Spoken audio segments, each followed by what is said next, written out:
Hello and good evening, good morning to Nathan. Actually, good afternoon. Actually, to you, a very very good afternoon to you and to all the to the other panelists as well. Pratmesh and Atul. We are live here at the Space Sports Doyen with the Cricket Daily Live on the end of the first Test match between India and England at Chennai. A Test match which was thoroughly dominated by Joe Root and his team, and they ran out deserved winners at the end, winning the Test match by a grand margin of 227 runs, absolutely thrashing the Indian team in their own home turf. And as you can see, Nathan's a very happy chap today. So we'll start with you itself, Nathan. Just your highlights from the Test match. How happy are you with the performance of the team? And I'm sure this represents a great level of progression for you guys, because even the most optimistic of English fans wouldn't have expected such a magnificent performance. Jack Leach looking it's incredibly dangerous on the fourth and the fifth day. Dom Best doing his job in the first innings as well.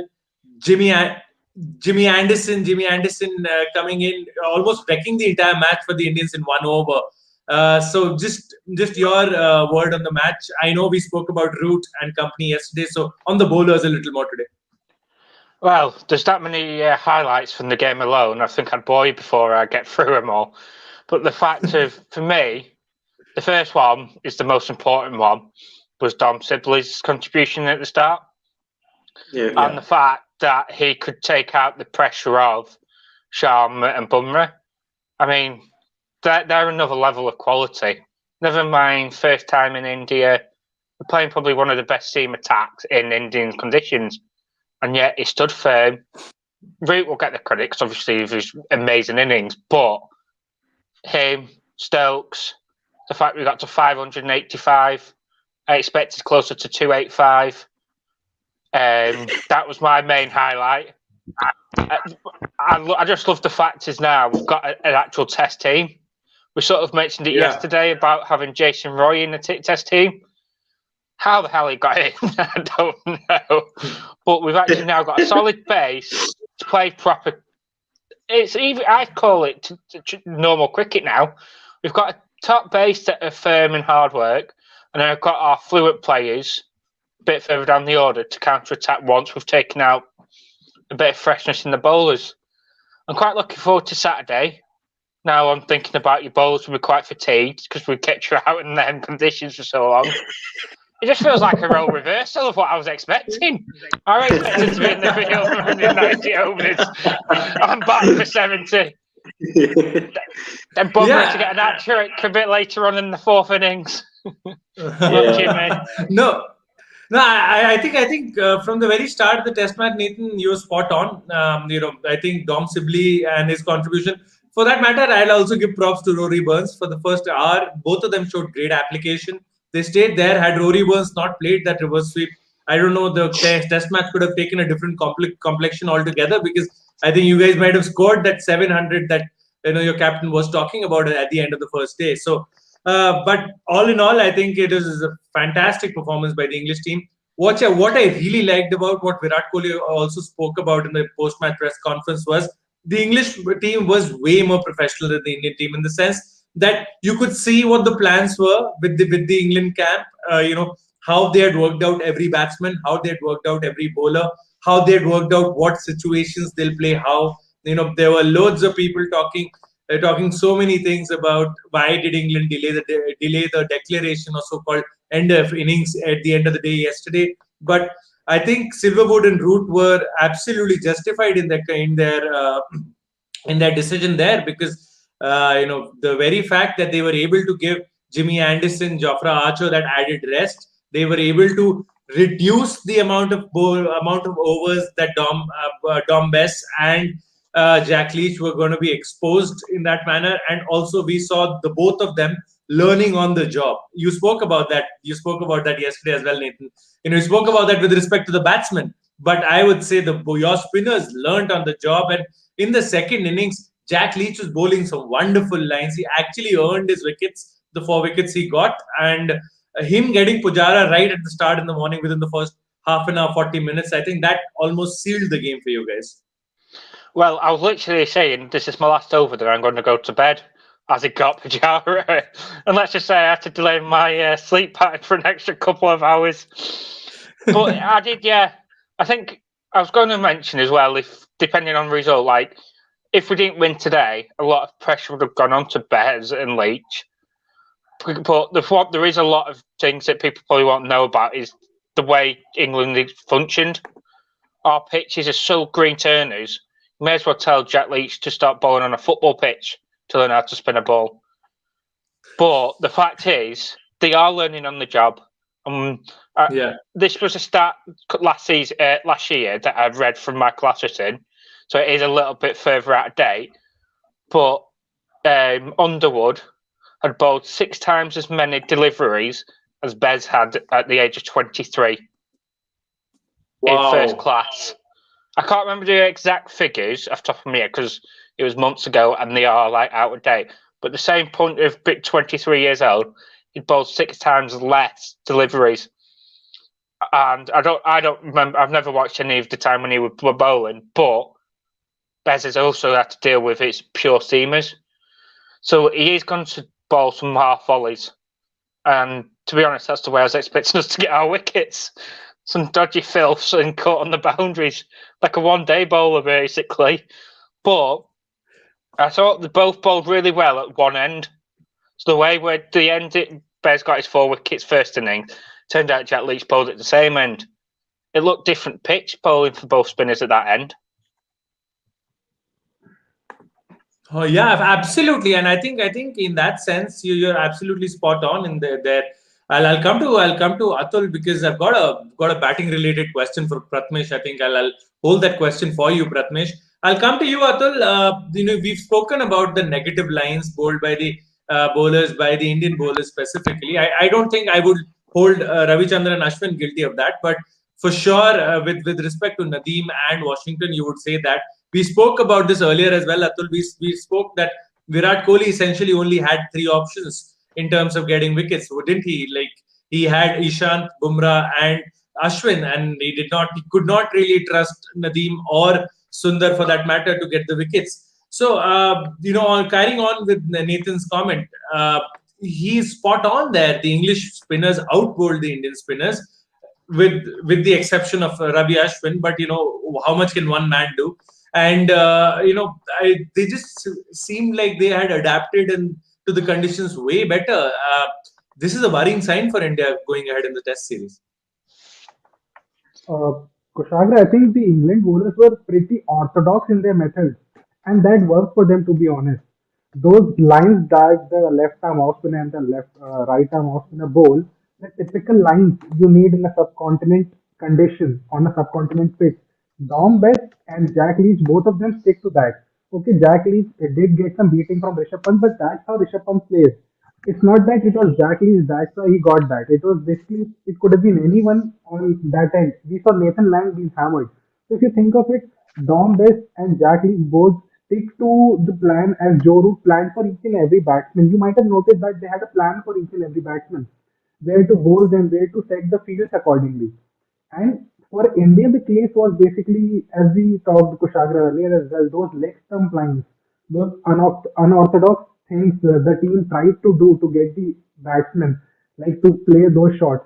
But both Joe Root and Dominic Sibley on the first day were just prepared for those kind of things. And I think even Rory Burns, if he wouldn't have played that shot on that day, would have been brilliant, to be honest, in the condition itself. So I think it was a mixture of the team management deciding how to go about it, plus having the confidence in your own bowlers to pull off something that's pretty ordinary in the Indian conditions.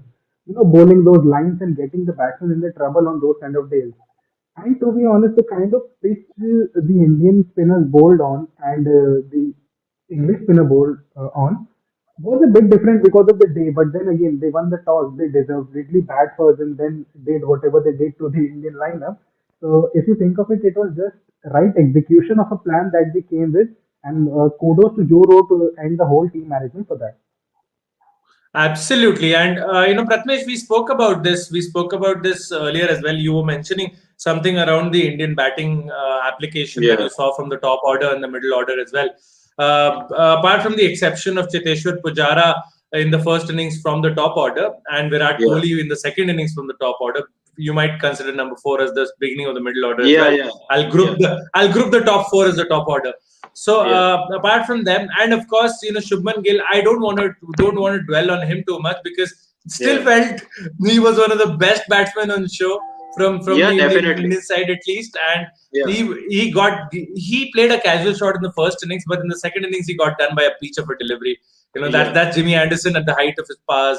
So from the three of them, and if you include Rahane, we saw 3 out of 4 failures in both the innings. So, if you could talk about that, considering the level of experience you have amongst these 4 guys, who are consistently failed in this particular test match at least. Whereas compared to the level of lack of experience you have amongst the top 4-5 in England, apart from Joe Root, and how they managed to actually negate the Indian pacers and negate the Indian spinners. Just your opinion on that. It almost seemed like, in your own words, it almost seemed like India played a reverse England sort of a technique there. I think when the application of batting came into perspective, you look at Shubman Gill's innings, and I would like to bring a little bit of Virat Kohli's press conference in this as well, because he was asked about what he made of Shubman Gill and Ajinkya Rahane getting out to James Anderson the way they did, and there was a possible answer that could have created headlines, but I think Virat Kohli took it onto himself, saying that he also got out bowled, so he's not someone who's going to talk about it, and he himself felt that Shubman was the best batsman in the 2 innings that India batted. So Shubman actually did look solid in both the innings. I think the second innings he got dismissed by a beautiful ball as well. But there is something that I picked out in the Indian technique, in the way they approach the reverse swing, which we will talk about it as well. Ajinkya Rahane, as I think Virat also mentioned this, saying that had that ball gone to a boundary and not an exceptional catch by Root, we would have seen a different Ajinkya Rahane. Maybe, that's the reality. Though he got out, so there are always going to be questions on Ajinkya Rahane. 16 dismissals since 2017 to spin bowling in India, which is unlike Ajinkya Rahane, because we have seen during his Ranji Trophy days, his initial cricketing days for test matches in India, he's exceptional player of spin. He's someone who is a good player of the sweep shot. He cuts the ball really well. He's a good driver. I don't understand how this is happening now. You look at Cheteshwar Pujara's dismissal today. I think beautiful ball by Jack Leach. But I think the first ball of the day, where Pujara actually flicked him towards leg gully for a single, he was attempting a similar shot and the ball spun a bit more. It bounced a bit more than he was expecting. So I think good ball by Leach there. Coming to Rohit Sharma, I mean, being a hardcore Rohit Sharma fan myself, it is tough to swallow this. But I wouldn't go as far as saying we should overreact and drop him.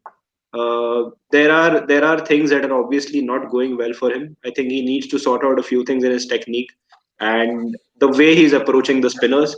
The Rohit Sharma we know, no matter if it's a test match or if it's a one day, it's T20 or it's a practice game, he will always step down the pitch and defend or drive or smash them into the boundary.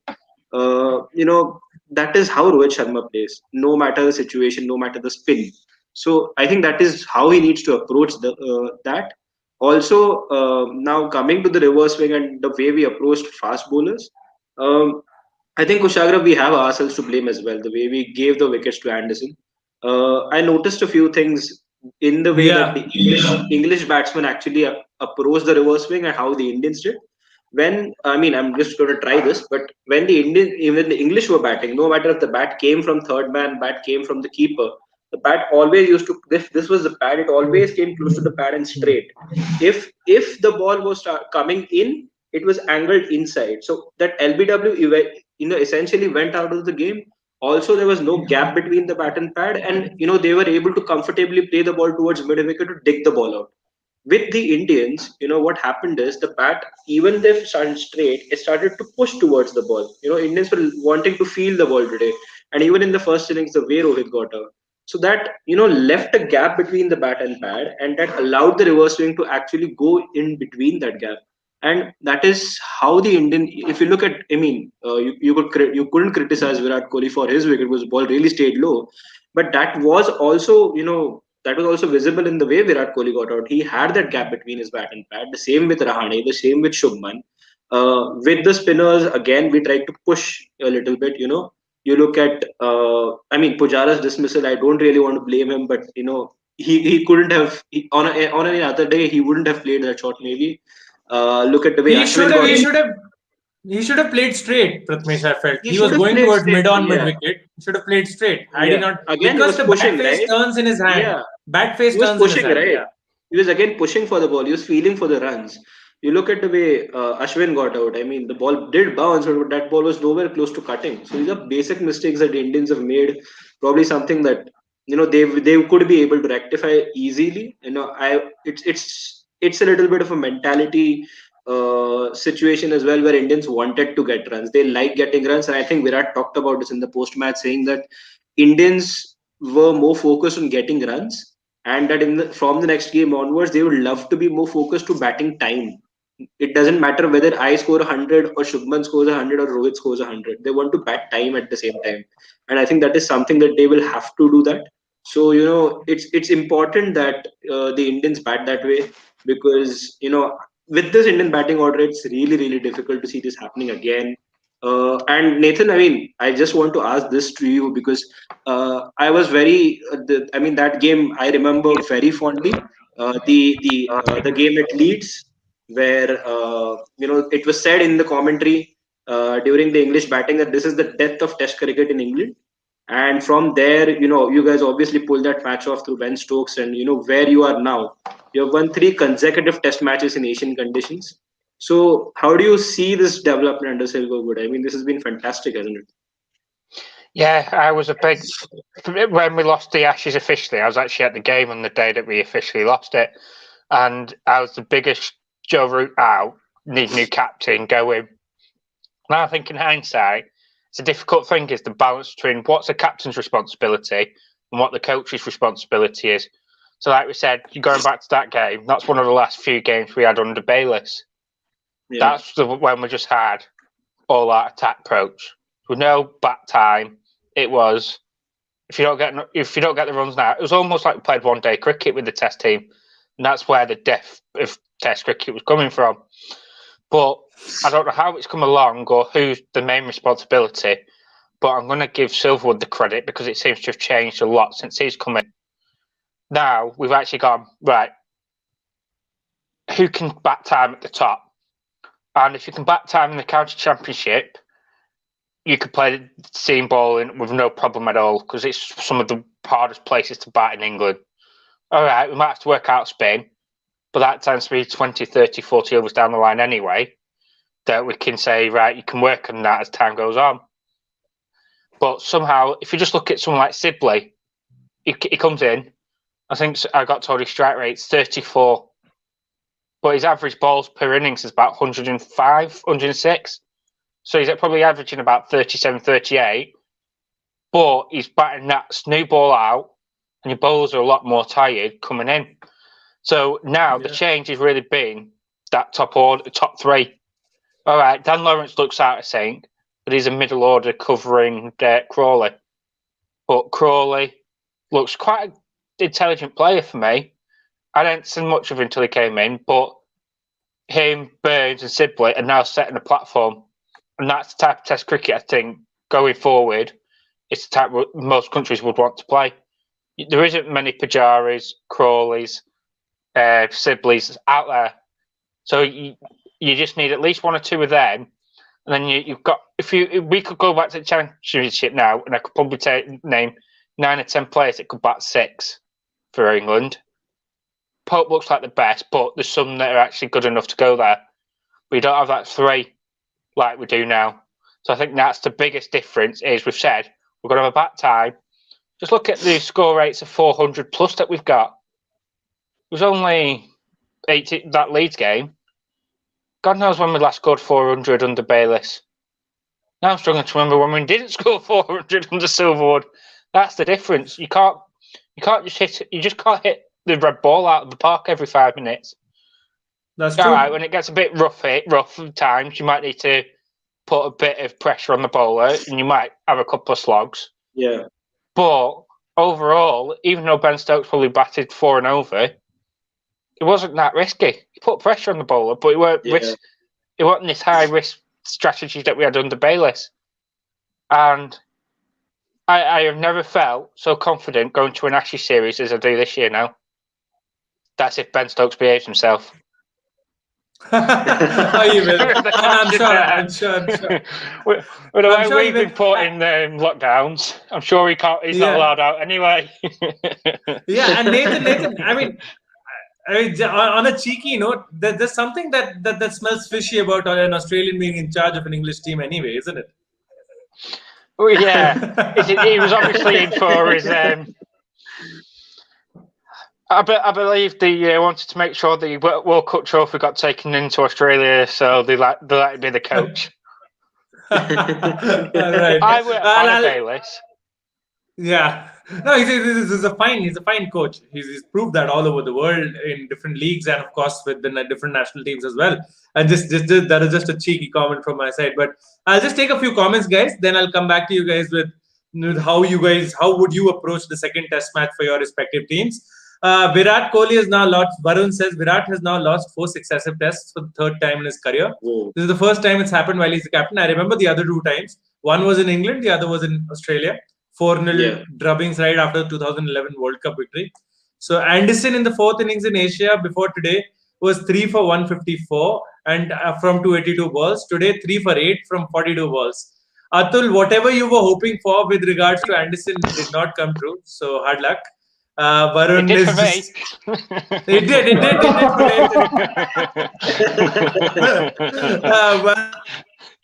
for Varun Cup with that James Anderson is a swing magician, but today may have been his greatest trick, Oh wow, this is something 0W, 0-0W. Yeah. Today he was unplayable and I think that 1 over just absolutely put the final nails in the coffin for the Indians. I guess Nathan will go on for 40 minutes about the GOAT Anderson. Anurag says, I don't think Anurag he needs to. He can see the. I think for him it's even more satisfying to see the admission amongst everyone. I think that would be more satisfying. You now get what I was talking about, buddy. It's just something like that. He actually was, but he was actually brought up in Bourne, just literally around the corner from me, like a 20-30 minute drive. Oh, lovely! And the fact is, are you in the Greater Manchester area by any chance? The other side of Greater Manchester, but close to it, yeah. The other side. Oh, all right. We always say, basically no one knows where we are. So, like I said yesterday, we say we're near Manchester, but we're about 50-minute drive. So Burnley's about halfway between Preston and Manchester in distance-wise. We know Preston. We're massive football fans, so we know Preston as well. So that's where I'm from. Yeah. That's lovely. It's lovely. Wasn't that a David Moyes? Wasn't that a David Moyes initial team before he went to Everton? Preston North End? Yeah. I just want to say though, Jimmy's Anderson's average since 30 being in the early 20s is pretty impressive. As people tail off, I'm quite looking forward to seeing him 2030. He went past. you know who was talking about this? I think in India, I think Mark Butcher was on the commentary. No, I think it was Nick Knight. Nick Knight was on the commentary, and he was saying Nick Knight was sitting with Sir Alistair Cook and Jimmy Anderson. This is, I think, end of 2019, and they were just having a chat with Jimmy Anderson as to how long does he think his career would last. And what Alistair Cook said was that he thinks that it is time for maybe the next Ashes or maybe the next year or so when the World Test Championship ends, that it would be time for Jimmy to hang his boots up. And Jimmy turned around and told them, "You guys haven't really seen the best of me yet." And the both of them looked at each other. At 36, have we really not seen the best of him? And you see what he's doing. He's become the most successful bowler post the age of 30 today. He's broken, I think, Ambrose's record, Curtly Ambrose's record. So yes. Well done to him. Kuljot says, hardcore Rohit fan, but is it necessary to prove yourself in Test cricket? Is the fact that you need to prove yourself in Test cricket, is it that important? not talking about this match, can Rohit not only just play ODI and T20s? He can absolutely. Yeah, Yeah, he can. Pratnesh, you can take this question. Yeah, he can. I mean, he can obviously play one days and T20s, and he has proven himself there. There's no doubt about it. And when you score 5 World Cup 100s in the same edition, it's obviously proving yourself right. Kuljot, I feel Rohit Sharma's talent needs to prove himself in Test cricket. He has that talent. I still remember 2011 interview when Yuvraj Singh was a special editor for Times of India. He said, "I would be disappointed if Rohit Sharma doesn't score 10,000 Test runs."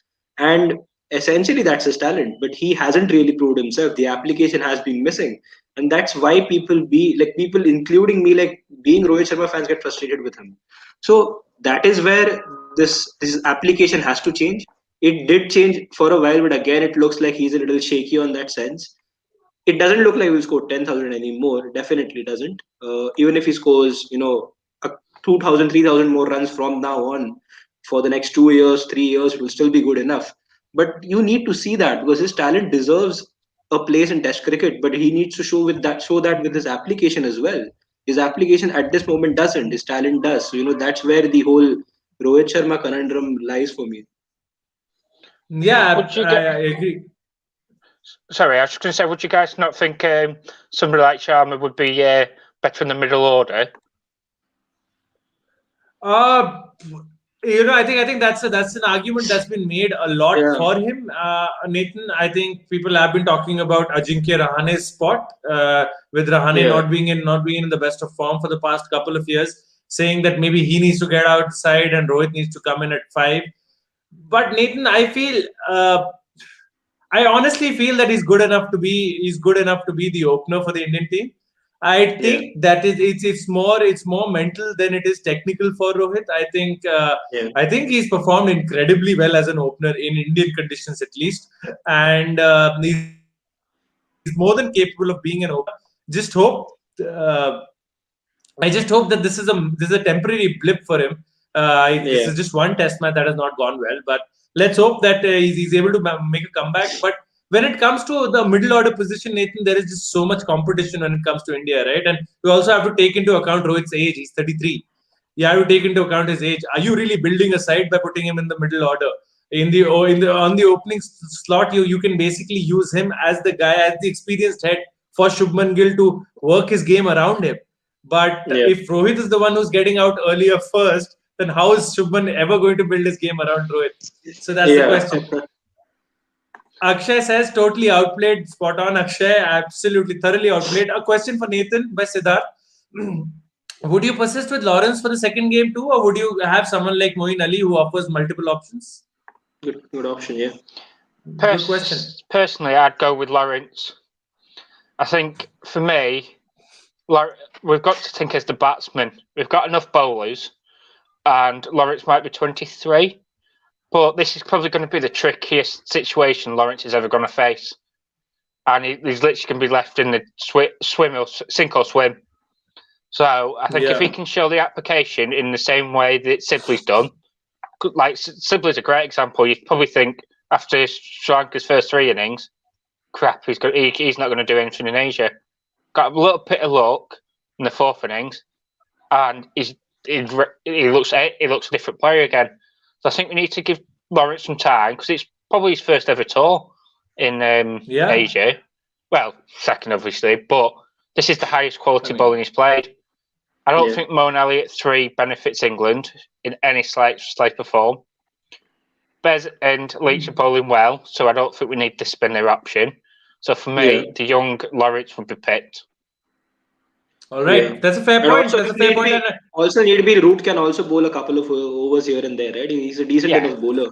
So I don't think that. And also, it's a fair point. It's a fair point. You might unearth another gem there because it's a great test of the young man's confidence, young man's technique and application. And if he can put in a dogged performance and get a couple of dogged innings, they need not be massive scores.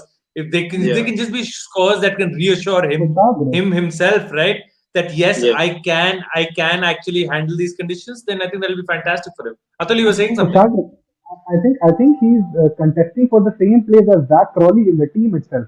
So I think he'll need to perform. Dan Lawrence will need to perform, and if he does that, England will know that they have two of the similar quality, both Dan Lawrence and Zach Crowley, to be played at number three. If they need to, if Rory Burns and Sibley do start the innings well, then they'll have either a Zach Crowley or a Dan Lawrence Yeah. to trust upon. So I think that's a fair point by Nathan, that keeping Dan Crowley in the team is like building their team for the future, to be honest.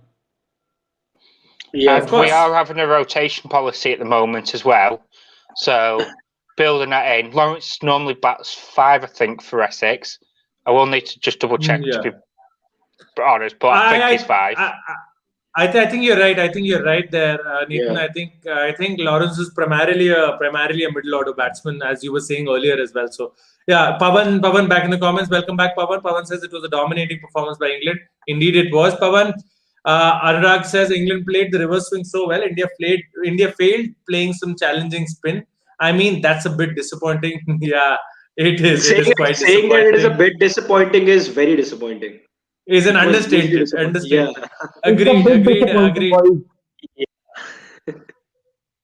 Siddharth says, very well put, Pratmesh. This is the kind of analysis that holds importance. Keep up the good work. Clear case of watching the match closely. Thank you, man. Siddharth, coming from you, I'm sure that means a lot to Pratmesh. Yeah. I just want to add one thing. I do like Pope's shoulder.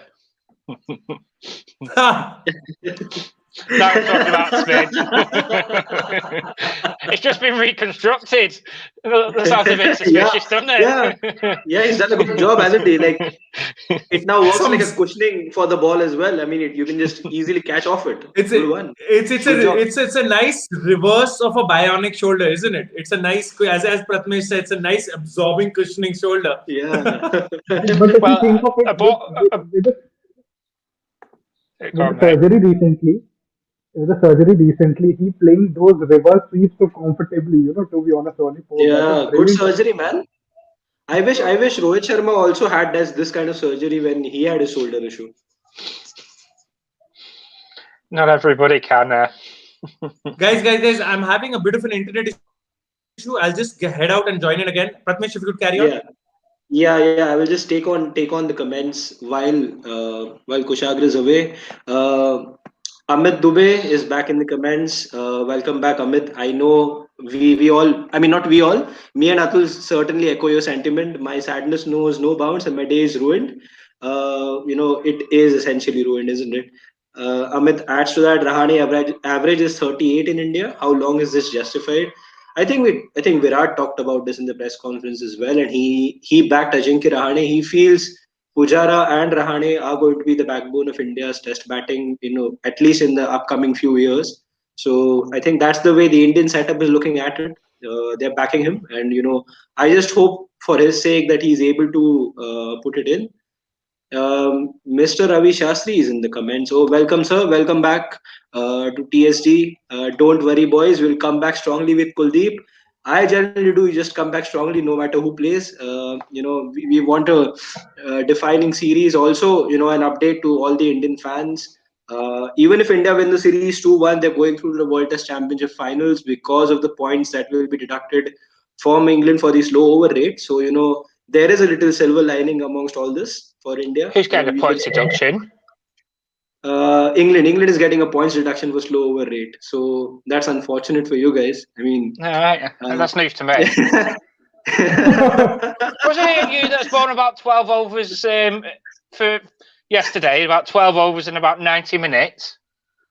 Yeah, but it was just one spell, right? Indians finished 180 overs in 2 days, the initial 2 days, and then we bowled with a faster over rate. I think where it actually affected England was yesterday in the evening as well, where England bowled only 13 overs where they could have possibly bowled 15 or 16 overs. So I think there they lost, 4 or 5 overs, and they lost 4 or 5 overs the last day as well.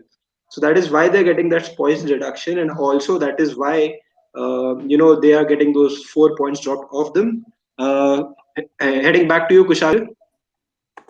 Yeah, I'll also like to welcome Shritama to the discussion. Shritama, thank you so much for joining us. We're so happy and blessed. Oh, no worries. We're just happy that you could make it. We're just very happy that you could make it. Thank you once again for joining us.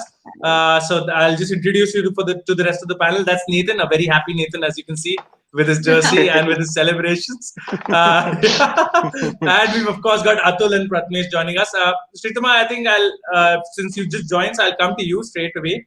A tough day for Indian fans, a tough day for all of us. Maybe a tad bit of overconfidence when the series started, but all in all, what are you left with this match? Because what are your takeaways, if I could ask you that? Maybe if you could give me a couple of takeaways from your end. Okay, I won't speak as an Indian fan because I'm not one. No, I can see the black cap tattoo there, right there.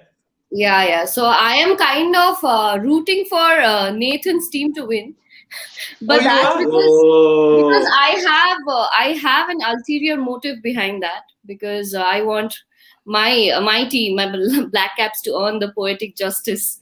We have been waiting for long. So is that so? We'll meet you at the Lords and then take a leaf out of Pakistan's book and beat England at Lords. Because Pakistan is really good. Another moment. Yes, I really want that.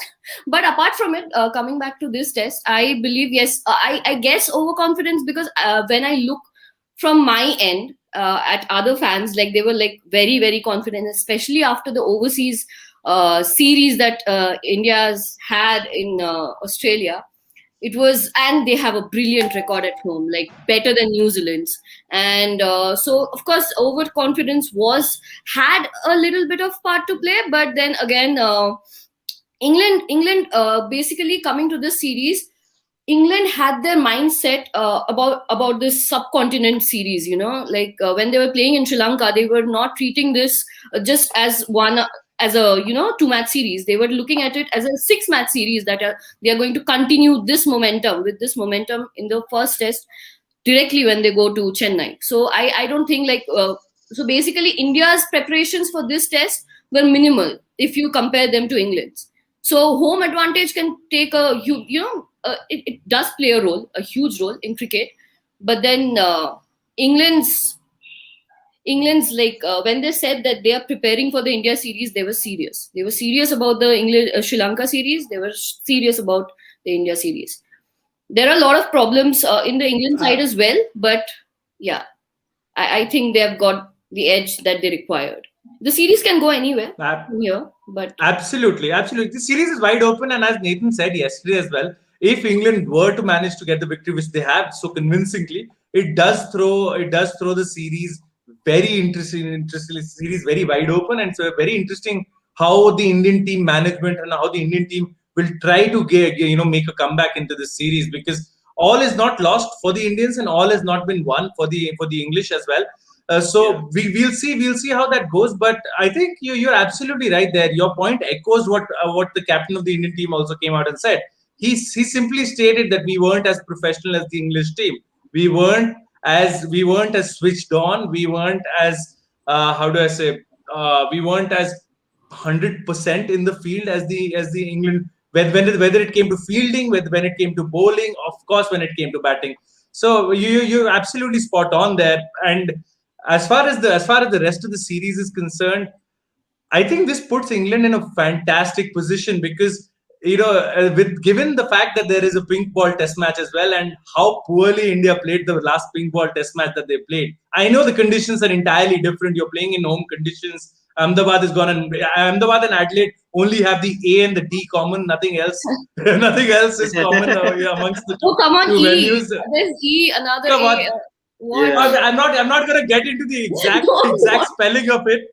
My point being, it's just the fact that both the cities start from the letter A. That's the only commonalities when it comes to conditions there. And the pink SG ball is definitely going to behave differently as compared to the pink Kookaburra ball. But I think with the reverse swing exploits of Jimmy Anderson that we've seen today, Indians would be definitely worried for that test match in Ahmedabad, and would be worried for the 4th test match as well. Because if Jimmy Anderson is able to keep his fitness up, I think that could be a real problem for the Indians. I think they might rest him in the next test match, but I think they might risk him for the next 2 test matches. So if that happens, I think that we might be on the wrong end of a poor scoreline. I'll take a few comments, guys. Yeah. Yeah. Kushagra, last time India played a pink ball test match in India, it was Virat Kohli who scored 136. So, there are always good things to The look at. opposition was Bangladesh, my friend. And the last time India played the pink ball test match, India just scored 36. Yeah. We need to keep that in consideration as well. Oh, also, last time India lost the Today- first match in the series in India, we did to Australia what we That did. is Australia, yeah. That is Australia. Yeah. Steve O'Keefe. Yeah, I remember that. I remember that. Again, we can all keep ourselves happy by looking at the past instances and saying, something might happen. Someone might pull a rabbit out of the hat. But to be very honest, this Indian batting lineup has been looking suspect for a while. It has been looking suspect since we went to New Zealand, which is almost almost a year or so back.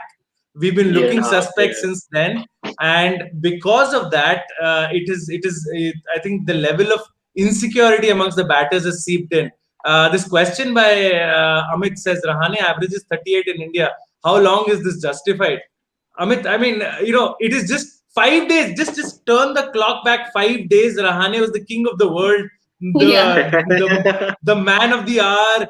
The entire nation loved him. His captaincy was the best. You wanted him to succeed Kohli, and all of that jazz was going on. So it's very. This was coming. This was coming. This is not something that this was coming. Like the average just didn't come up a week ago. Just suddenly, just today. It's been a while since Rahane has been underperforming in Indian conditions. It's like home conditions, and he was very good overseas. Then he had a rough patch where he wasn't performing anywhere. Then suddenly India went to West Indies in 2019. Then Rahane got back his form overseas. And then, of course, the MCG century that gave him a boost. But then his home conditions were his home stats, his home numbers were not really good. It's nothing.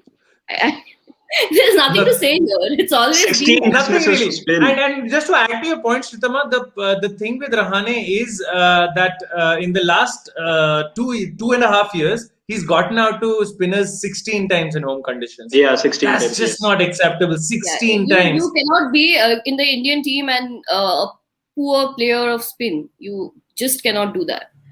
It's basically like where's Hanuma Bihari when you need him.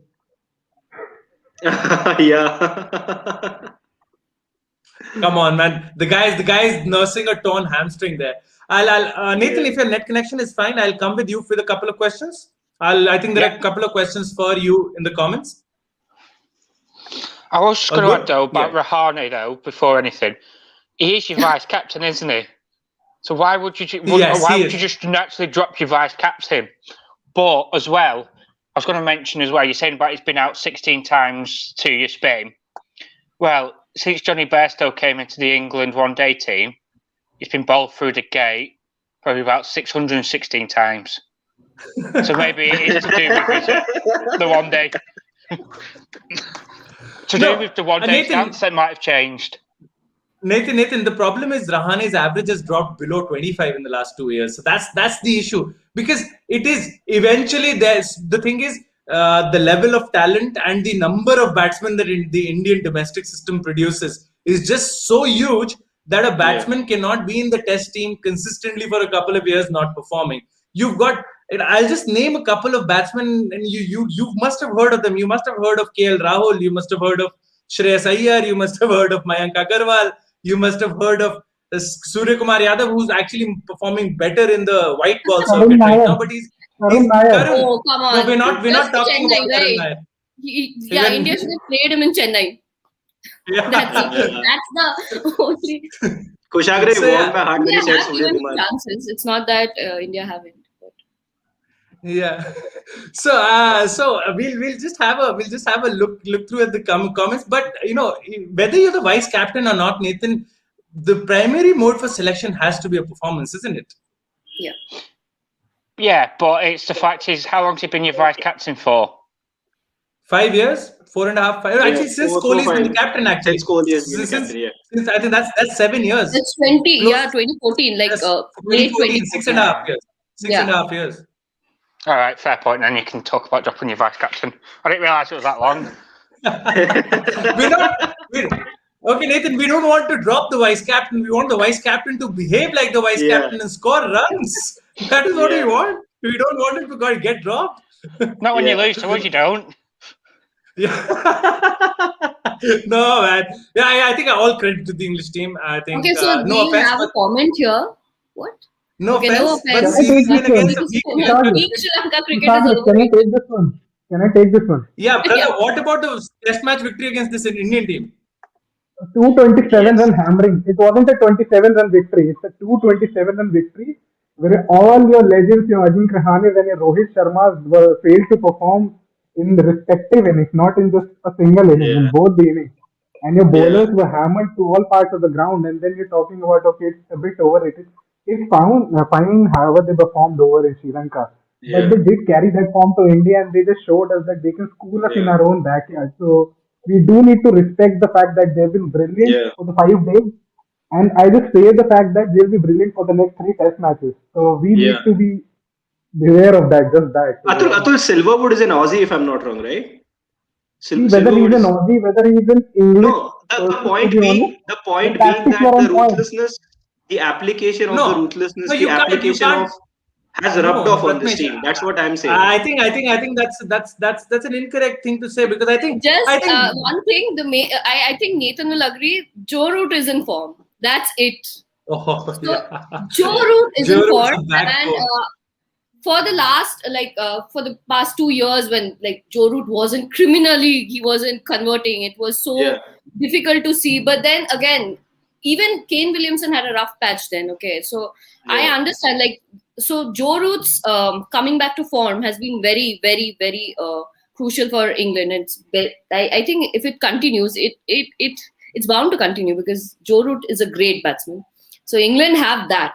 Again, the bowlers, they are settled with the bowlers. I'm a bit concerned about the opening, because usually Rory Burns is very good, but then they don't have Zach Crowley for the top order. They don't have another specialist spinner batsman to play against spin. So otherwise, just Joe Root is he's sailing the ship for England. Once Joe Root is not performing, it will be difficult for England again. It's not like they have... As you mentioned, Joe Root bats for 2 or 3 people alone. So that's the plus England has. Well, if he's not in form, I look forward to him being in form. If you look at his sorry, Nathan, didn't get you there. No, I was going to say, if he's not in form, I'm going to look forward to him getting back into form.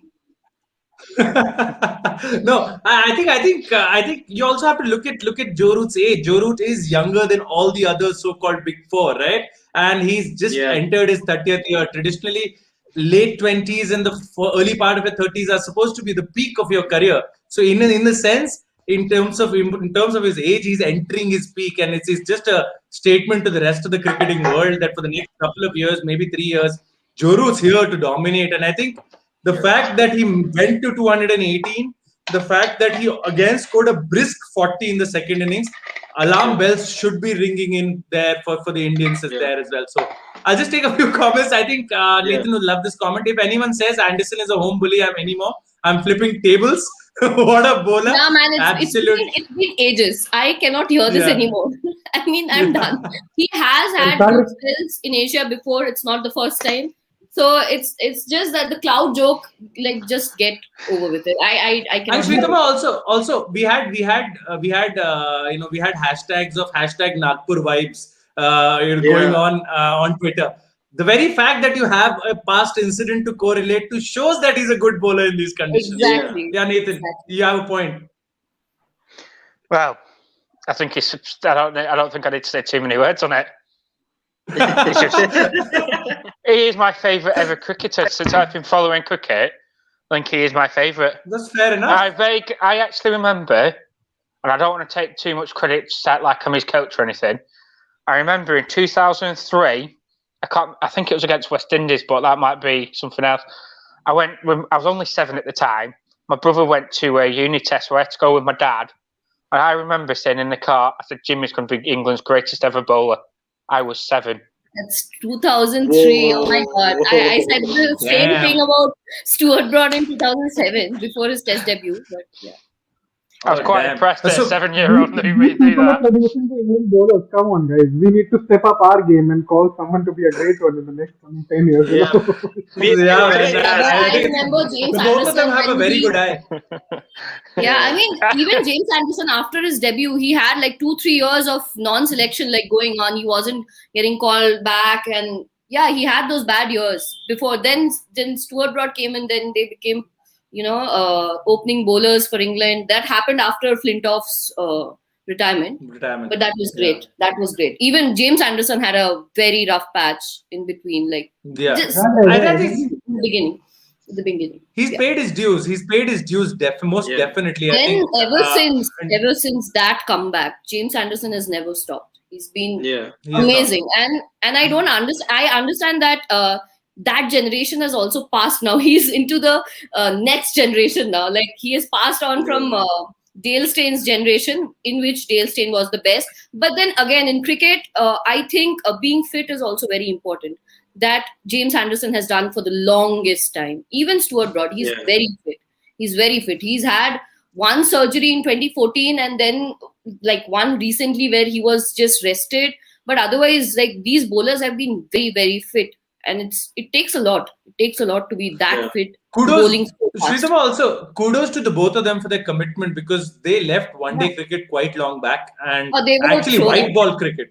Yeah. Okay, so And after this happened, right after 2015, I remember the date. That was 9th May 2015, like 2 months after the World Cup was over, and they were like they had a shameful exit.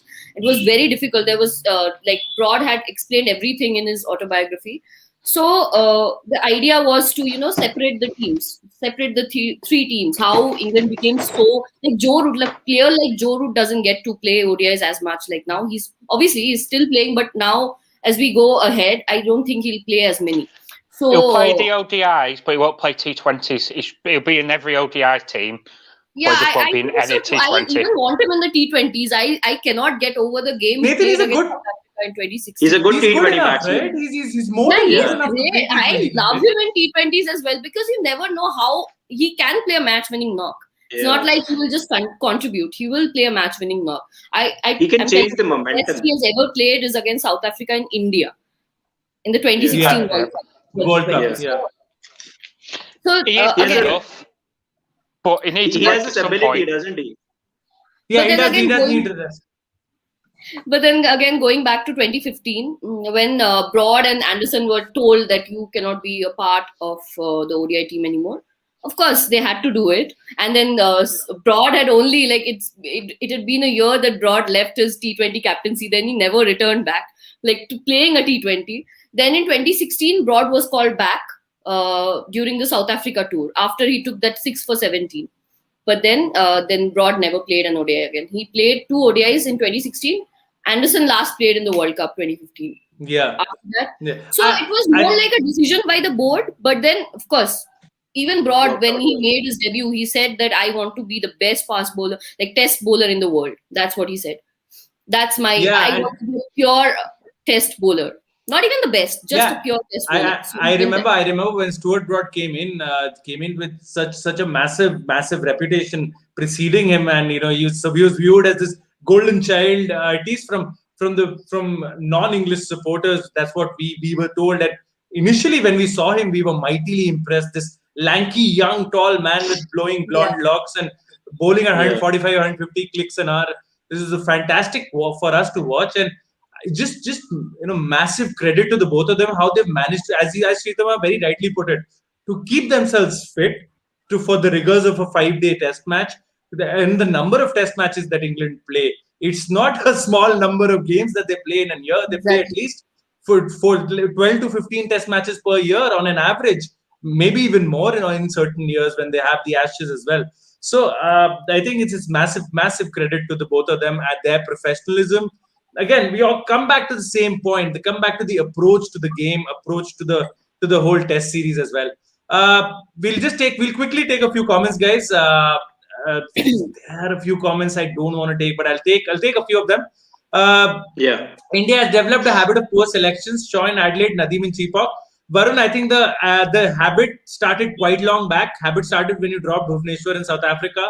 Habit continued when you dropped Pujara in England. Habit continued when Rahane wasn't playing in South Africa. And there are so many other questionable selections. I feel in terms of an overall talent set, India probably is the richest in the world in terms of talented cricketers. But in terms of the right 11s playing, I think they're one of the backbenchers of the entire cricketing world in that sense, because I don't think they make that many intelligent team selections. Amit says Varun agreed, but Kohli still defended Nadeem in the press conference. Of course, he's not going to put his own player under the bus, man. Of course, he's not. Yeah, he's not Going to do that. Yeah. Yeah, so he says Kuldeep earns around 5 crore annual contract. I don't want to talk about Kuldeep. Let's just let him. He's had enough. Yeah. He's had enough of a chatter around. Hope we don't see a Rahul Chahar debut ahead of Kuldeep Yadav. I think he'll be the debut man for everyone else. He'll be the guy who will be allowing the others to pass on. He's this guy on the road who's driving the slowest. So he goes to the most left-sided lane to ensure everyone else can overtake him. So it's something on those lines. So Amit says the only way Kuldeep is in the playing 11. Oh, come on, man. Let's just move on. Yeah, This is going. What are you saying, Pratmesh? Sorry, I missed your hand there. Yeah, with Rahul Chahar, it's a curious case again. I see him as one of those bowlers who can actually be effective on day 1 or day 2 of Chepauk if India have to bowl again, because considering the way this pitch is played, I'm pretty sure even if they're using a different pitch, it's going to play in a similar way. Rahul Chahar is a wrist spinner, so he brings a different. The pitch doesn't matter as much as it does to a finger spinner.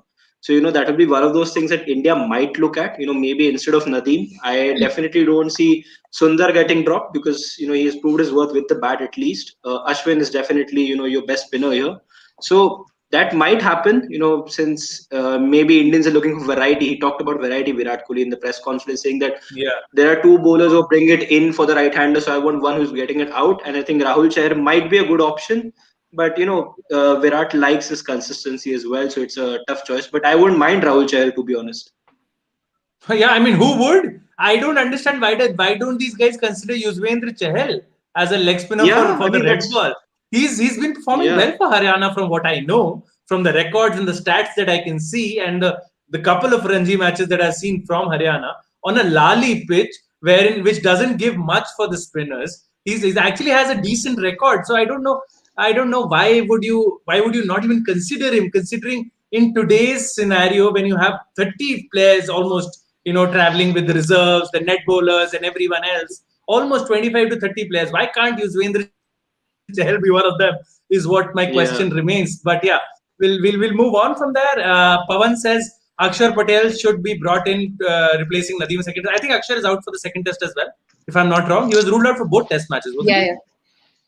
Yeah. So all credit to England. First 2 for sure. 3. Is it 3 now? Oh, that's tough. Rohan mentioned in one previous live, I guess it's 3. So I'm not sure, but I guess. Okay. We'll just confirm that for you guys, and in the 10 p.m. live, we'll let you guys know. All credit to England for such a classy performance. Yes, India also made mistakes, but it's part of the game. Lot to improve, nothing to worry. WTC table will again move, so let's eat rice and curry. Yeah, I think it's idli sambar right now, but of course, let's do that. Nathan looks like the kind of guy who will gloat and won't care that he's annoying his friends. He shouldn't after this performance. He really shouldn't. England at Lords with Anderson, Archer, and Broad would be. Yeah, England. Okay, this is a question for you, Shritama. England at Lords with Anderson, Archer, and Broad would be very difficult for Black Caps batsmen. Your comments there. Yeah, so they'll play like England. If they qualify, they'll play at home, and of course Anderson and Broad will then play together. I don't see them playing together in this series unless there's a huge sign that England get. It will be difficult. I don't like they have faced Archer in New Zealand, and like his bouncers were like I have seen the best pair, like the pair of Williamson and BJ Watling. The way they played Archer's bouncers in New Zealand was amazing. I watched them for hours, and at odd hours, like real odd hours. Yeah, in India it's real odd hours. 3:30 hours, and I couldn't stop watching for a second. I did not take a break because the way they were tackling Archer. I don't see that happening in England. I haven't seen that yet. I'm yet to see that in Yeah. England, but of course it will be difficult. It won't be as easy. And of course, but then England and New Zealand have been neck to neck in England, like recently. Yeah. In New Zealand are just they just trump everyone else. That's Yeah. that's Yeah. So Sridhar, also, I would like to add but on to I that think it's question as well. difficult. No, I cannot no, root against Broad, but then again, of course, I would but want you my can root against Root because Jameson is rooting against Root, Bolt is rooting against Root, Saudi is Yeah. rooting against Root. So the Kiwis also have a fantastic pace attack. Let's not forget Yeah. that. So it is not exactly. all said and done. Yeah. Yeah, Atul. We do need to remind Varun that Tim Southee was the one who got 33 for 7, skittling the England batting lineup. And to be honest, you mentioned Jameson, you mentioned Saudi, you You know, mentioned Bolt, and Saudi's I in test. I'll I take mean, the I'm a liberty to huge Team mention. Saudi fan. Okay, firstly, huge. I don't say it as much, but I'm a huge Team Saudi fan. I mean, if Bolt takes 5 wickets and Tim Saudi takes 3 wickets, I'd be happier for Saudi. You know, that kind. But then, of course, yeah, he's been amazing in Test. Because ODI form, I don't like care anymore. Like nobody looks at his ODI numbers anymore because in T20s he has been a captain. I understand he has played many super overs and failed there, but then in Tests and in T20s, I don't think there's a question mark there. It's weird that we have to specify that he's a good Test bowler. So there's a lot to expect from Tim Saudi. And No, I like, think the I think attack is incomplete without him. he's Even in genuinely painful bowler. I think he's a yeah, bro. batsman's there's dread because Wagner. One more thing, if you have to just workhorse, Wagner. We have Neil Wagner, that's what and Atul was coming to. I think. Yeah. he's like Mohammad Shami. Okay, he can bat. When he bats, Yeah. he goes crazy there. I mean, he can Yeah. bat. Saudi and, can hit and sixes, also, but Wagner can bat. Like, yeah, and I think for Archer's bouncers, you guys will have Wagner's bouncers. So I think that sort of tries to neutralize things a bit. yeah. And Yeah. in the end, I think let's They're in the not same get league. ahead I ourselves. think New Zealand and England will be in the same league. There will be a good Yeah. competition. If it were in New Zealand, I would have been sure that. I'll come back. I'd like to Yeah. come back as an Indian fan. Let's not Yeah. get ahead of ourselves. India is still not out of this Yeah. championship. And We've just India played the versus New first test Zealand. match. India versus Yeah. New Zealand in the finals would be a proper like multi-day match hota hai na? That would be a proper revenge of one multi-day match that happened recently. So no worries there. We can always try there. Of course. Just last 3-4 comments left, guys. I'll take No, those that comments was and fair, right? Something that That was happened to fair. us. I was talking about poetic justice because it wasn't fair. That's It our wasn't poetic fair. I was justice. being It wasn't fierce, fair, but I still frankly. cannot wrap my head around it. You know. But Yeah, to it be honest, wasn't. it was fair. The World Cup It final was was fair. fair. The two teams Right. abided to play by the And rules, and it okay, did happen. you can just imagine Kohli in place of Williamson. I would have seen how he reacted. Like I would have loved to see Kohli's reaction there. He would have just gone to Dharmasena and would have asked him to quit. Just quit as an umpire. To be honest, we were all dejected that New Zealand Actually, didn't win. Okay. Ross We were all Taylor dejected. could have been playing his last World Cup match. Ross Taylor could have been playing his last World Cup match and he was given a wrong LBW. And what is the same old excuse? Lord Slope. Arey, umpires are supposed to know there's a slope. Come on. But to be Ross honest, we Taylor, were my all favorite cricketer in the entire world. Like he was given a wrong LBW because of Martin Guptill because he took a stupid review before that. But then still, you cannot. I cannot forgive Erasmus for this. I think Could have been his we as last fans, World Cup match. I don't know now. we as fans were dejected that New Zealand didn't win. To be honest, but Yeah, just we were. Oh, calling it wrong, absolutely. seems a bit wrong. To be honest, because it was just by the I rules. didn't say it's right or wrong. I said No, like I it's honestly, unfair. I actually sort of I think Shritama has a fair point there because we as fans, as Atul said himself, we as fans were so dejected for New Zealand because all of us were, even though New Zealand beat India in the semi-finals, we were all team Yeah. NZ in that final. We wanted the Kiwis to win, and they should have won. Stokes should not have been given that extra run when the ball hit the stumps and went for a goddamn boundary, wherein they got a double. Wherein you can only get 5 runs, they got 6 runs, and that Exactly. changed the That's match what I learned because it when I was allowed. like this little. I mean, I was Yeah. 1/3 of Dharmasena's size when I learned this. So I don't know. Shritama, Kohli wouldn't have been too wrong had he gone to Dharmsena and asked him to quit, right? I wanted. So that's many why I obvious said that errors. Kane Williamson can be my captain, but I relate to Virat Kohli more. I would relate to a Jimmy Neesham more.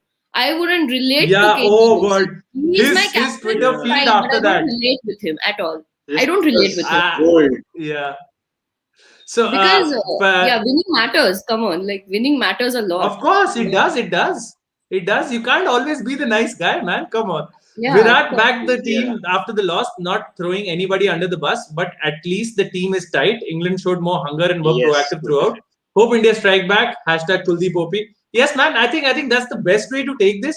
You cannot really throw anyone under the bus because it's you win as a team, you lose as a team. When we won in Australia, we were talking about all the insane team morale, the strong team bonding, how Mr. Shastri had come, and his support staff had managed to keep all these players together. So let's lose as a team as well. Not talking of ulterior motives. I so want India to beat New Zealand and England.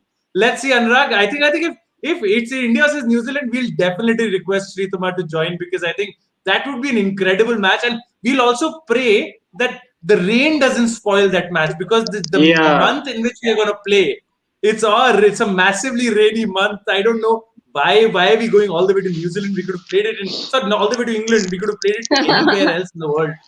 But Kuljot says even England lost the first test in 2012, then went on to win the series 2-1 in India. You're hoping for a reverse, right?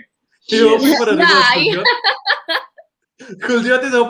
Kuljot is hoping is bar ulta padega, something along those lines. So yeah. Anurag says that bad selection habit is now like smoking. We want to quit but can't. Okay. Nathan, are you back? Can you hear us? I think he's having a bit of an issue. Yeah. We've seen so many Nathan stills in the last 20 minutes. Amazing stills of Nathan from Greater Manchester. Yeah. Anurag, I'm sure you can hear us. If you can text Nathan if he's free in the evening, because we're gonna wrap up anytime now. So if he's free in the evening, if you could request him to join us then, because I think he's having a few net issues. Last 3 comments here, guys. Suraj says, so rank turner for the next game at the same venue. I really hope Suraj is not a rank turner because I don't think rank turners suit India. Yeah. So we will go because we don't. We have seen how the Indian players play spin. The moment you lose the toss, the rank turner becomes like a snake around your own neck in a sense. So you don't want that. I don't mind an England versus New Zealand final, but it shouldn't be Australia versus New Zealand in the WBC final at any cost.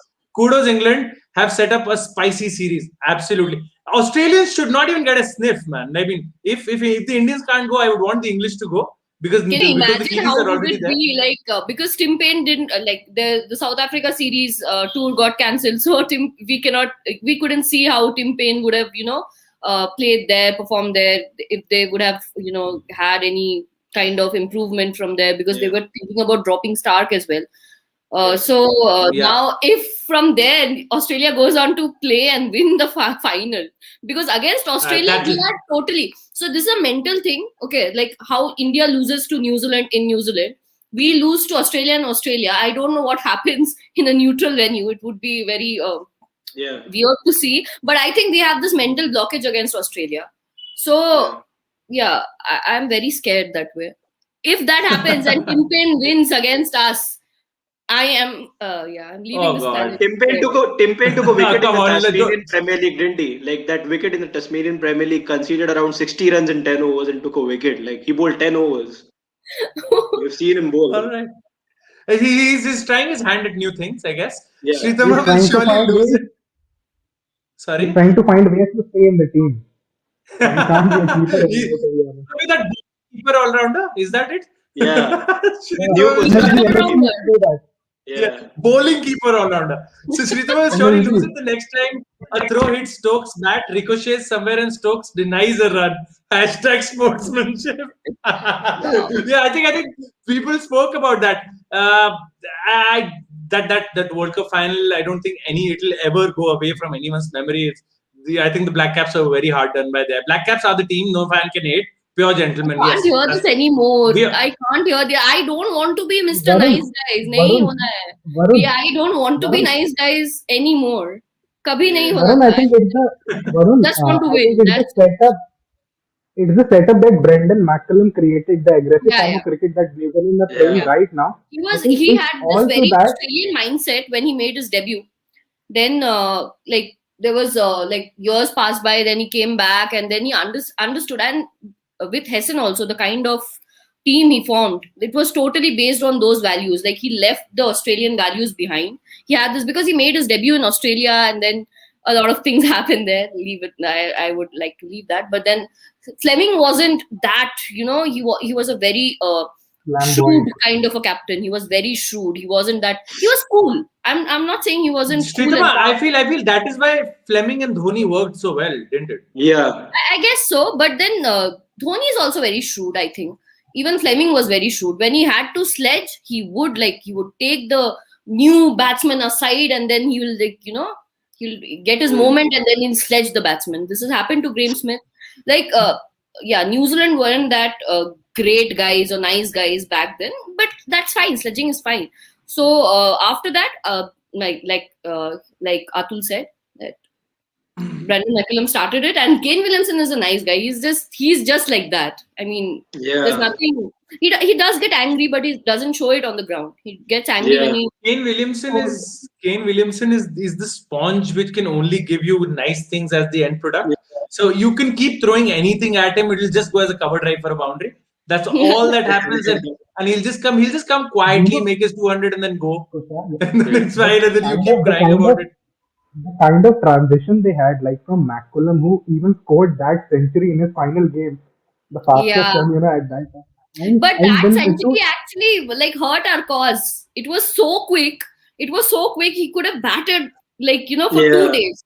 For those runs, he could have batted for 2 days. But no, he batted for 1.5 sessions, and then we got all of it.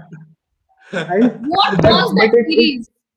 it's about the temperament, and then coming to Kane Williamson being that elegant batsman who can like stay there for days, as Sritama wanted McCullum to, and just keep going on and on. That's a Yeah. brilliant thing for the Mitchell whole New Marsh Zealand scored fraternity, a to be century honest. against Mitchell Marsh.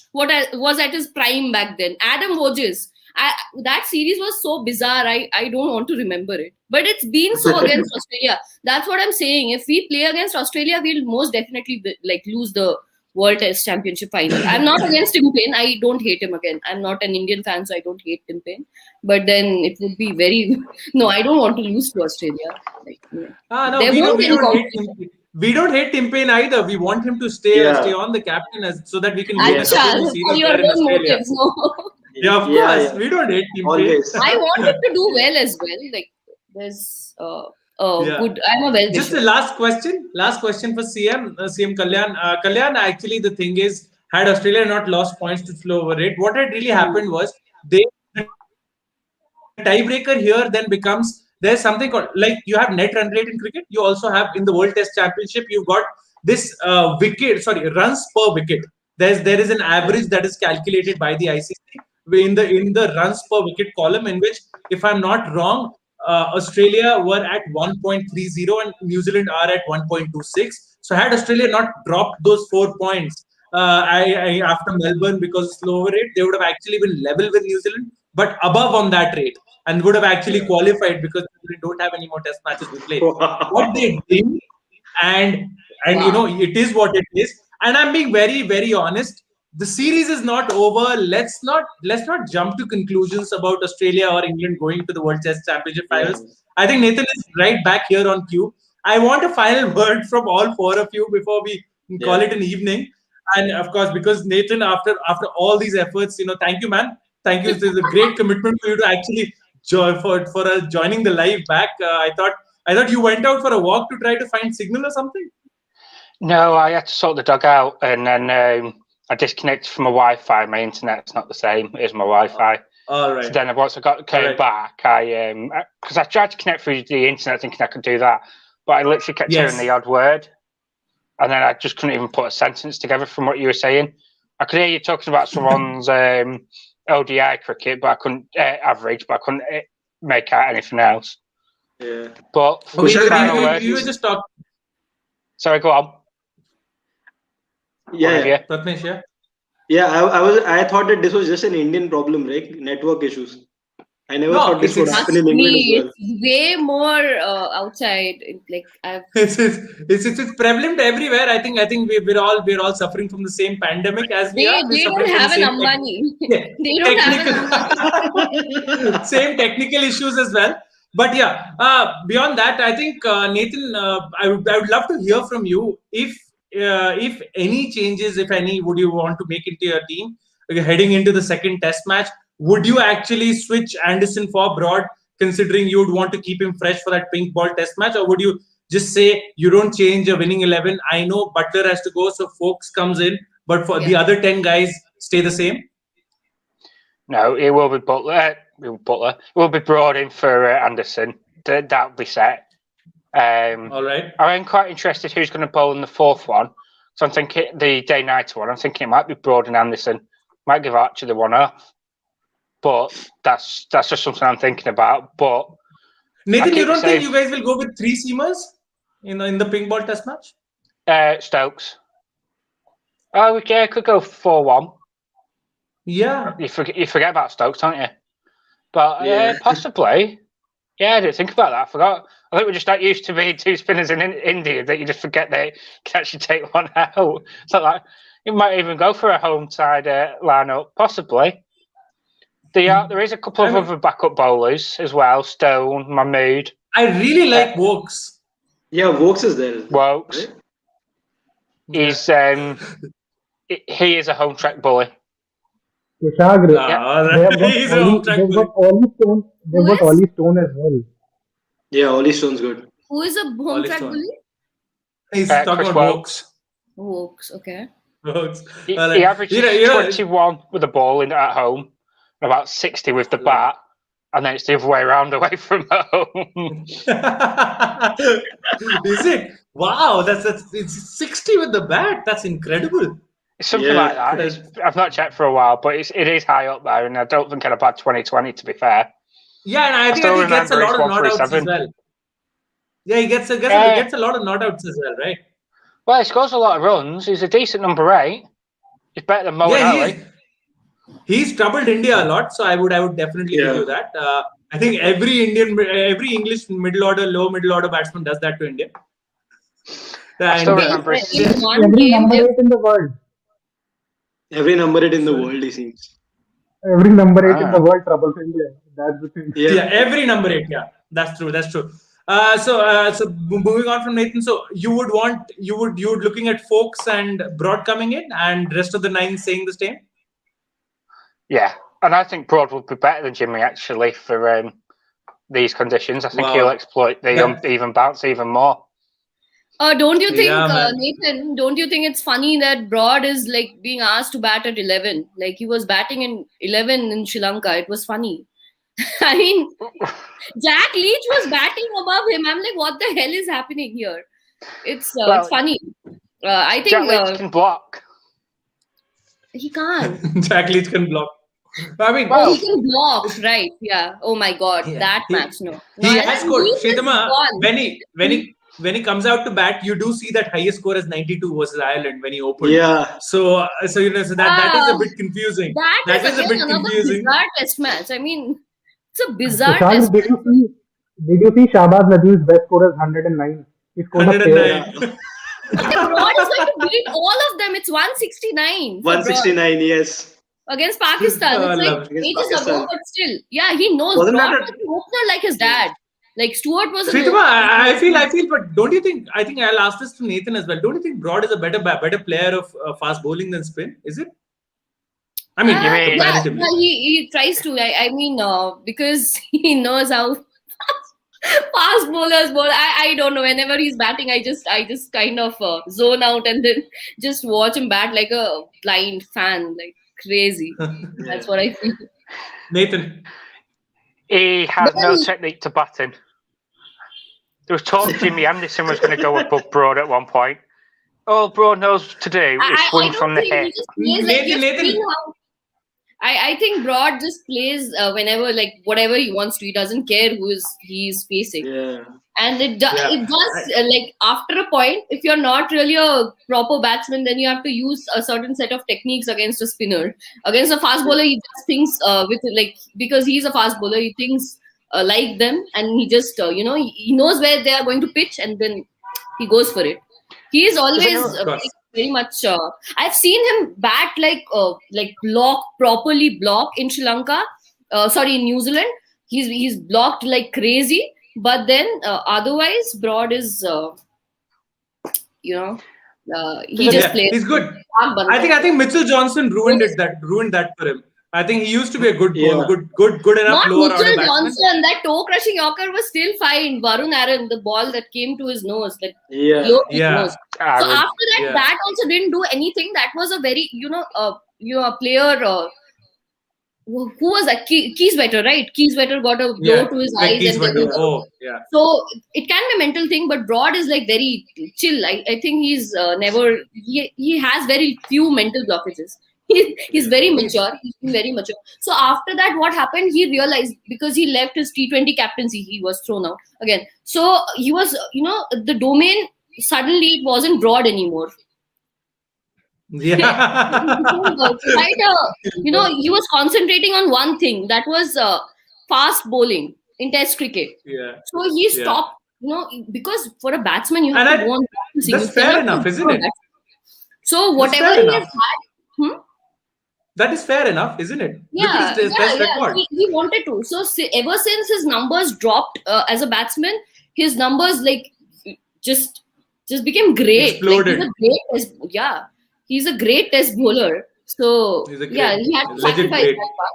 But then the batsman inside him, he was an opener like his dad till the age of 17. So he knows how to bat. It's quite weird when you see him and he's actually coming in and playing well. So you shouldn't do that against India. Against Sri Lanka, it's still fine because they were playing without any good bowlers except one. I highly doubt, Srituma, that he'll come in at 11. But I think, we can. He's a good player of the power drive and the sweep shot. I think these are the two shots which he's pretty good at. Yeah. He wants to score those boundaries. Okay, he wants to. Yeah. He goes for that. He doesn't really go for singles or doubles. He's not interested in that. Yeah. So anything that happens, that just happens. Otherwise, he's only planning boundaries and sixes in his head. If Bro goes 0 for 120, you don't need me to defend him. I think she'll defend him better than I will. I think she will. I will say on his batting, I remember a game, I think it was Australia in the Ashes, if I remember correctly. He hit his own pad on a Yorker. So he literally hit top of his own pad and got yorked. It couldn't have looked any more ugly if he tried. Even I look better batting. And I'm worse than Bumrah. It happens, man. I think that particular tour of Australia was bad for a lot of English batsmen. Broad being one of the casualties there. Broad and Stokes were the only good performers for England, by the way. In that tour. Yeah, guys. I'll quickly take Prathamesh's final comments. Prathamesh, any changes that you can see for the next Test match in the Indian team? First change, the change of technique which I talked about early on with the reverse swing. I think that has to come. You can't go like this. You can't push at the ball. You have to bat straight. Second change that I see is the mentality. I feel Indians will look to bat time better. They will look to respect the ball in terms of not wanting to score off every ball, wanting to be more respectful to the bowlers, trying to appreciate it, good balls that are being bowled. Try to be proactive to play Jack Leach, because I think they gave him a little bit too much respect. After Rishabh Pant went off, Dom Bess in the first innings, I felt they were scared to step out. I don't think that should happen. The third change which I think Indians should make, in my opinion, is Rahul Chahar for Shahbaz Nadeem. I don't think Akshar Patel is fit. If Akshar Patel was fit, then it would still make a case for Ashwin and Kuldeep. But since Indians have said this, repeatedly, that they want variety in the spin department, I think Rahul Chahar, who has this tendency of bowling the ball with an angle slightly that comes in and then becomes the batsman. I just say, look at Atul. Yeah, I agree. This is my opinion. Yeah, from as much as I've seen Rahul Chahar bowling, he would be a good option as a wrist spinner on this kind of a pitch, which doesn't spin on day one, day two. Then you can't again just depend on the pitch for the first 2 days. England would again score 500 odd runs because your ball's not spinning. So something has to be done, probably. I hope Nadeem, if he does play, plays well. But that's my change, and I know Atul doesn't agree with me. I can clearly see that as broad as daylight. But yeah, I think I'll reserve the final comments for Shritama and Atul. Please react to that, because with your facial expressions, I cannot go anywhere else. If someone else gets picked up before Kuldeep Yadav now in the team Oh for a my call of a God! wrist yeah, spinner, that would be for a a call of for a call of a wrist spinner, variety. I mean, how much variety can you get with the left arm leg spinner? There aren't many in the world itself. Come on, guys. yeah, You are yeah. talking Like, about give him variety a today. game already. Like, it's been so long. Give him a I game. think that's the more obvious change. I I mean, think you that will have him in happen. the Yeah, squad. Come on, it's not like you've dropped him from the squad. You have him in the squad. Shritama, Why not give him a game? so as I said, Atul is also saying, so he's seen. I'll just count on my hands. He's seen Sundar, Shardul, Yeah, Navdeep, uh, Nadeem, Nadeem getting his second Test match, Akshar yeah, being considered before him for a debut. This is like 5, 6 debuts, and he's been in the squad. He's just been yeah. waiting. Give me a chance. He's seen 6 people debut in front of him. Surely cannot be good for his confidence. Give Three him yeah. the bio ball. bubbles in total. And what we have yeah, I seen, mean, he's not that mentally strong, and it's not easy for someone to be that mentally strong. And Kuldeep, he's going through a tough time, and doesn't help his case. Doesn't help Of his course. case. He should get a game Atul, because he's in the squad. Simple. yeah. Atul, so your final comments? I think the one thing they need is Kuldeep for Nadeem. I think they won't drop Washington Sundar after that 85. No Yeah, one you can't. should. And Yeah, and see, if they drop Sundar after that 85, maybe the people at the top and the one in the middle needs to be dropped as well. If you're going after performances, yeah, so, yeah, but true. that's pretty harsh. We don't have anyone to step in, and Mayank will come in and start rocking about. We're not pretty sure about that. And KL Rahul is always in the mix, but he is just sitting as well. Yeah, So if India do take that gamble of having him at number 5, it's a big call, but you never know what Kohli can do.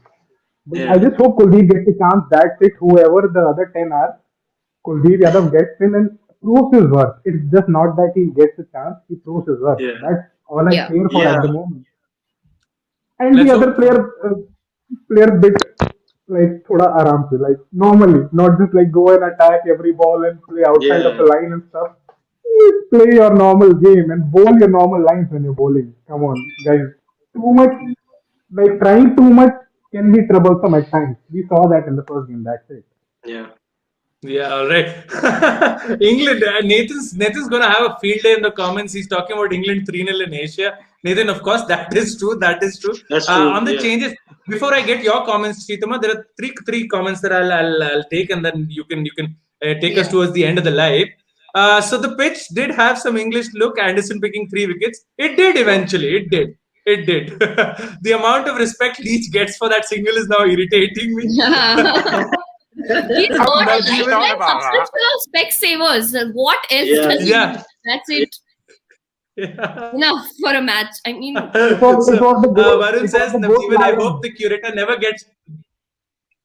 Sorry? It was the goat lion who missed the run out chance of Jack Leach in that game as well. Yeah, yeah, yeah. the goat, Two goats. the Yeah, goat in the courts. But I hope the curator never gets that's a game to prepare the pitch. Stupid as F, whatever.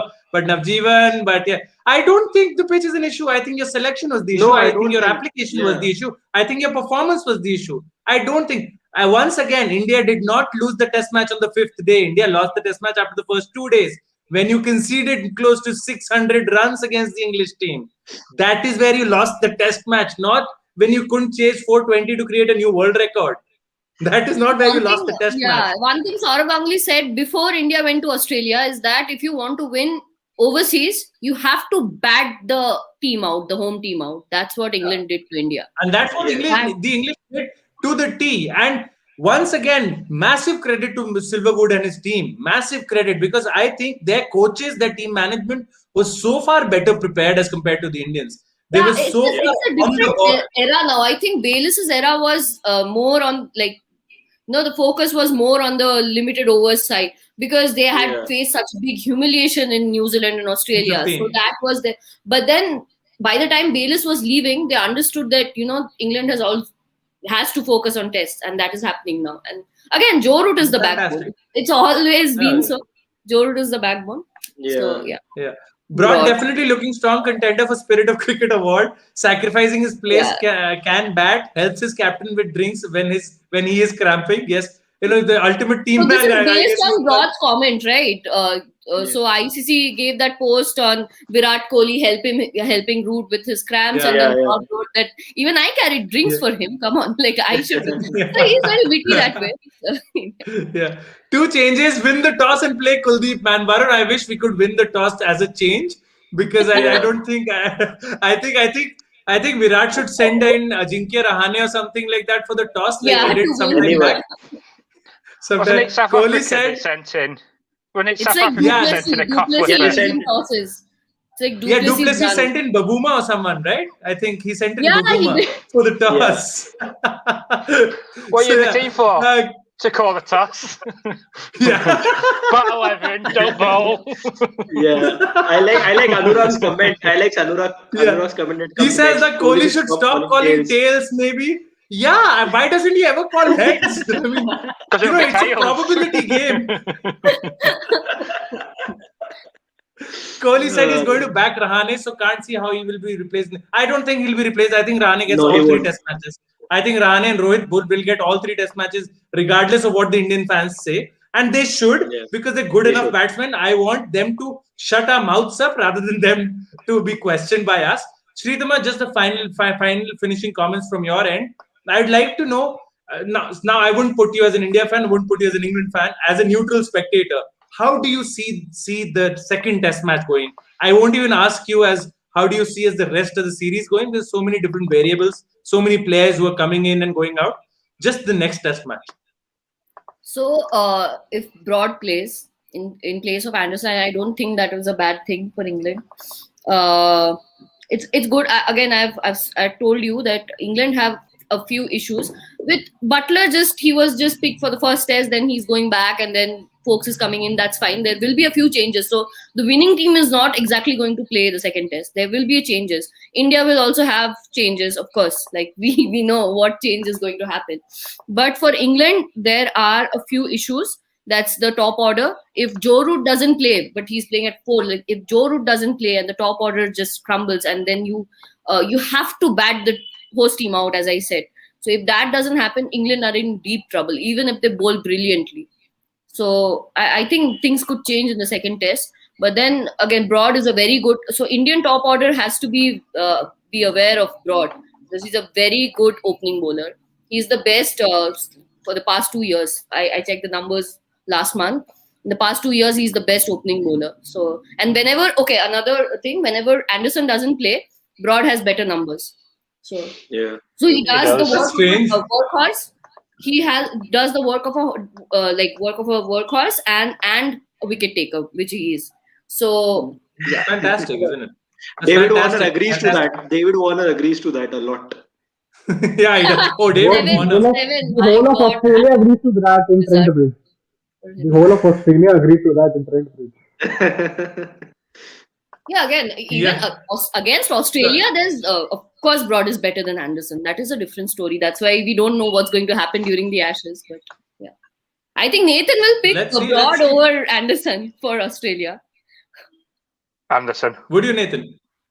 Anderson. All right. Okay. I thought you would rather pick them both. Broad, he's team Anderson. It's fine. But then I'm.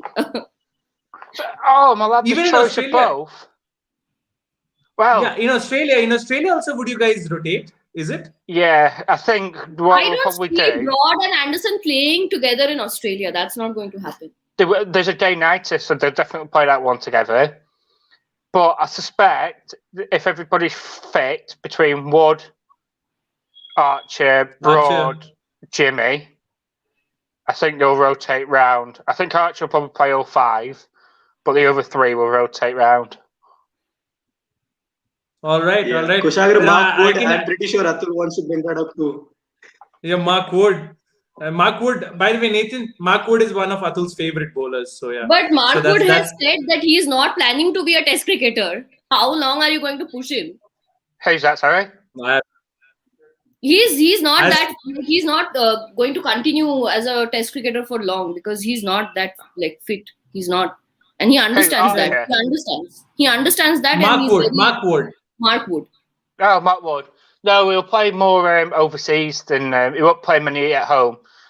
He's actually a away track bully. That's the idea that I got from him as well. He understands that He's an not away track bully. going to be a proper Test cricketer. That's the first time I've heard something like that. He said, What? Nathan says Mark Wood is an away track bully. I was like, That's your Indian Rahane. Yeah. That's your Indian Rahane. With the ball. It could be with the He ball. averages So, all right, guys. 46 at home Yeah, and about 20 away? something away. that's fantastic, man. I think Turns it's into the Jimmy. it's the searing pace. I think that makes an impact for Mark Wood in away conditions. I think we've got a few more comments from Masoom and of course from Varun and Navjeevan as well. But guys, we've been live for an hour and 35, and I think we requested our guests for about 45 minutes to 60 minutes. We already extended that. They've been so kind that they've not left us in the middle. So we'll call it I call it an joined evening. late, so I got all of it. I'm happy. So Oh no, Sagar. Srinivas, we'd love to have you again. And Nathan, I'm sure will keep coming on again because I can see a good English tour of India in the works right now. Not just the Test tour. I think the white ball tour is also going to be very Yes. good for you guys. It's going to be a tough series for India. I hope the Indian team is able to put in a better performance. It's able to put in a more competitive performance because for me, apart from the fourth day, not for a single day did this Indian team compete with this English team, and that's that's a massive indictment on the attitude and the approach of this Indian squad, and they need to refurbish that. Atul, yeah, your point. Just one last comment. The Masoom has said in the comment that Akshay Patel was batting in net section. Yeah, Not today. I just saw Completely that. Ritesh Adam. I'm going to jump off a cliff, guys. This is the last you see of me. If Kuldeep doesn't play, someone you yes, need to if get that Kuldeep man. doesn't play, he's going to jump off. I understand.